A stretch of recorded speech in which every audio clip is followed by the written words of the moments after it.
Wafanyabiashara nchini Tanzania wameiomba serikali kudhibiti wimbi la raia wa kigeni kufanya biashara za rejareja maarufu kama umachinga. Badala yake wameshauri raia hao wa kigeni wapewe leseni za uanzishwaji wa viwanda ili viweze kuzalisha bidhaa hizo hapa nchini.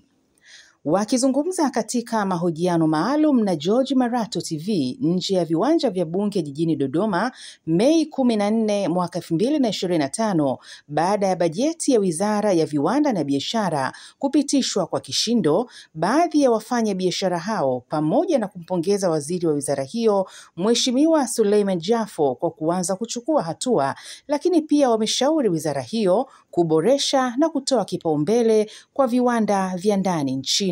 Na biashara tumeshifunza mambo mengi namna gani ambavyo wizara imeenda kufanya mambo ambayo yatakuwa na tija katika biashara yetu. Na zaidi ya yote katika hili tumshukuru sana Mheshimiwa Rais kwa kazi kubwa ya kumteua Waziri Jafo katika kusimamia swala hili na viongozi wengine, lakini pia Mheshimiwa Jafo mwenyewe kwa kazi kubwa anayoifanya. Kwa uwasilishaji wa bajeti ya leo tumeona mambo mengi, hususan masuala ya viwanda yalivyokaziwa ndani ya bajeti hii, lakini pia tumeona namna gani ambavyo wametambua umuhimu wa wafanyabiashara wakati ambao kimsingi anaanza kuona namna gani changamoto zetu zinaweza kwenda kupungua, lakini pia tumeona liganga na mchuchuma ambavyo limekaziwa katika bajeti hii, jambo ambalo tunaona katika sisi wafanyabiashara itaenda kutusaidia, lakini pia katika bajeti hii tunajenga matumaini kwamba inaenda kufungua biashara zetu. Katika swala zima la kuona mitaji yetu inakuwa, lakini pia wabunge wengi wameweza kuchangia swala zima la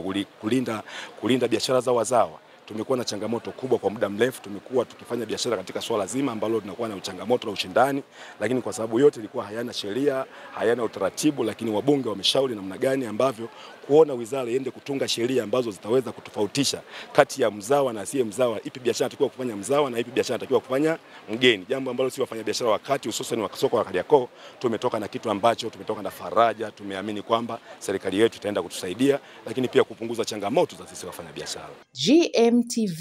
Dodoma.